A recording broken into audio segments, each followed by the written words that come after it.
A very warm good morning to all of you students. I hope my previous videos you have liked the poetry and the short story part. Today I'm going to teach you a short story written by Ruskin Bond, A Face in the Dark. All of you know that Ruskin Bond is very popular short story writer and is very popular among children. So you also have one of his famous short story in your collection of ICSE short stories. Ruskin Bond, to know about him, he is a versatile personality and a very good writer. His short stories are generally meant for smaller kids, and even if you will read at the later part of your age, you will find it interesting. This writer was born on 19th May 1934 and he's still with us. And he lives in Mussoorie, Dehradun, and he is very popular among people. So if you want to meet him, you can go to Dehradun and he will meet you on Friday evening. As I have heard from his interviews, he generally has a conversation with his audience, you can say, or readers, you can say. This short story, A Face in the Dark, is a story based on paranormal activities. Paranormal generally is associated with us when we talk about the unconscious mind, when it is alone, when it is dark, when there is darkness, all the things which is imbibed in our mind when we are alone. Certain things is ingrained in us, or it is a human tendency to have certain feelings in our mind when we are alone. There is a sort of fear or something different which we experience when we are alone. And so based on this is this short story. Ruskin Bond, as an Indian author or British descendant, is a prolific writer whose works are very popular with adults as well as children. Many works of his, The Train to Devli, then The Night Train to Devli, the other one, The Blue Umbrella, A Face in the Dark, and many more. In the following story, A Face in the Dark, it is a story about an Anglo-Indian teacher and how certain happenings change the complete mindset of the teacher at the end of the story can be read by you. As the story begins, Mr. Oliver, an Anglo-Indian teacher, was returning to his school late one night on the outskirts of the hill station of Shimla. The picturesque of this story is in Shimla, and we know that it is a very beautiful place. And there was Mr. Oliver. He is an Anglo-Indian teacher and it is a residential school in which he is working. So one night he was late while returning back to his school. From before Kipling's time, the school had been run on English public school lines. Kipling over here is referred to Rudyard Kipling, the writer of the Jungle Books. Okay, from that time when Kipling was there, the school is run on English public school lines, means it is an English medium school. The mode of communication is English. And the boys, most of them from wealthy Indian families. As we know that at the time when this story was written, going to an English medium school was considered to be a big thing. And so only wealthy children, children from a wealthy house or elite class would have got this opportunity. So the dressing was also such, wore blazers, caps and ties. Life magazine, in a feature on India, had once called it the Eton of the East. Now Life magazine in its full coverage has talked about this school, and it has compared it, the magazine has compared this school to the Eton of the East. Mr. Oliver had been teaching in the school for several years, and Mr. Oliver has been a teacher in the school for comparatively longer period of time. The Shimla Bazaar, with its cinemas and restaurant, was about 3 miles from the school, and Mr. Oliver, a bachelor, usually strolled into the town in the evening, returning after dark.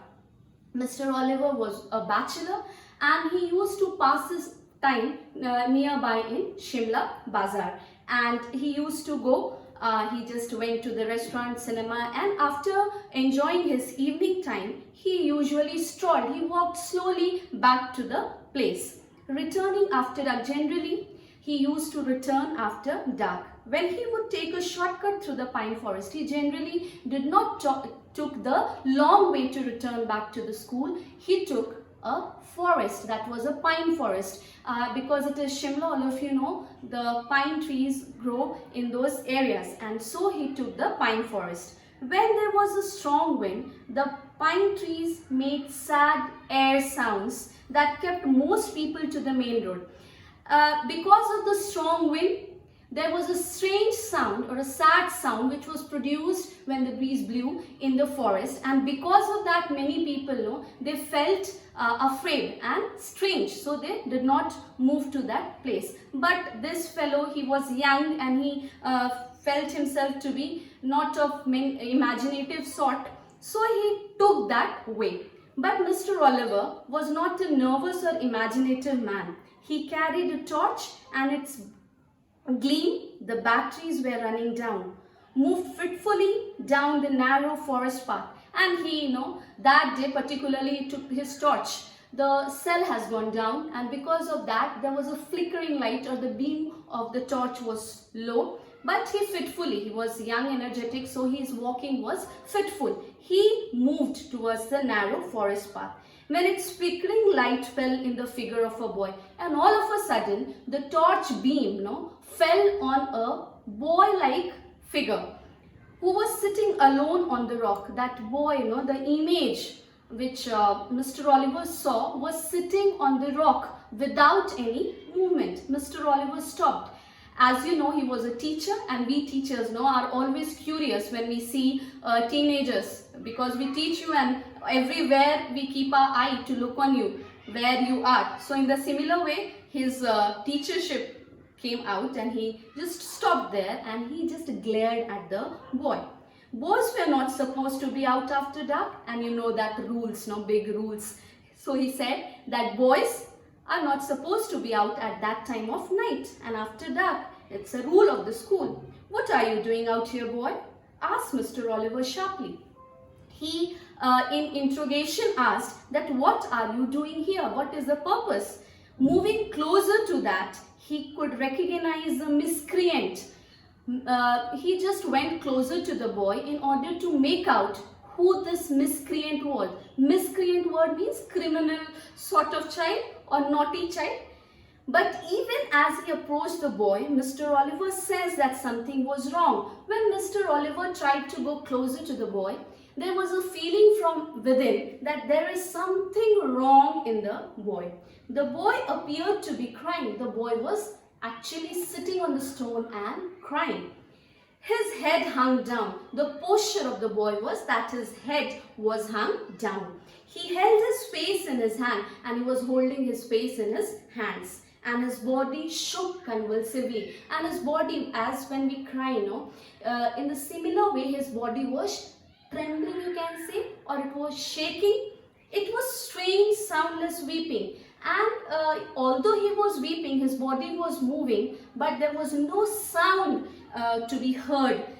And Mr. Oliver felt distinctly uneasy, because for us human, it's natural to give sound when we cry. But there was something uneasiness in the way the boy was sobbing, or the way the boy was crying. There was no sound, only his body was trembling.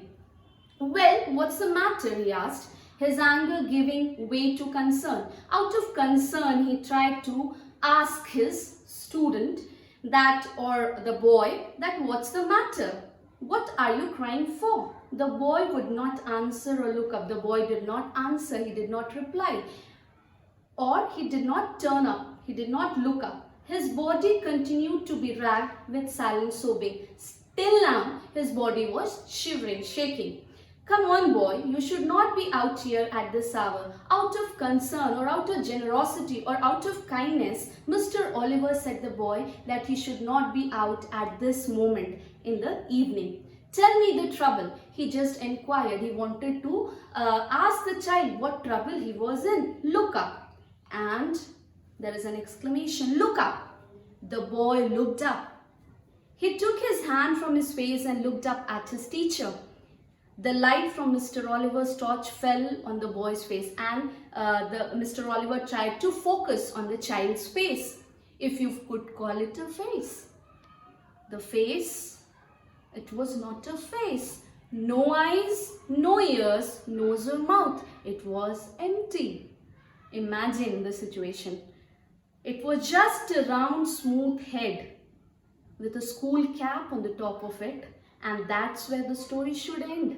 Imagine you are in a situation trapped and you witness you are in a jungle with a lot of air sound, and in darkness you find somebody without a face, no proper demarcation of nose, mouth, eyes, ears. You will fall instantly.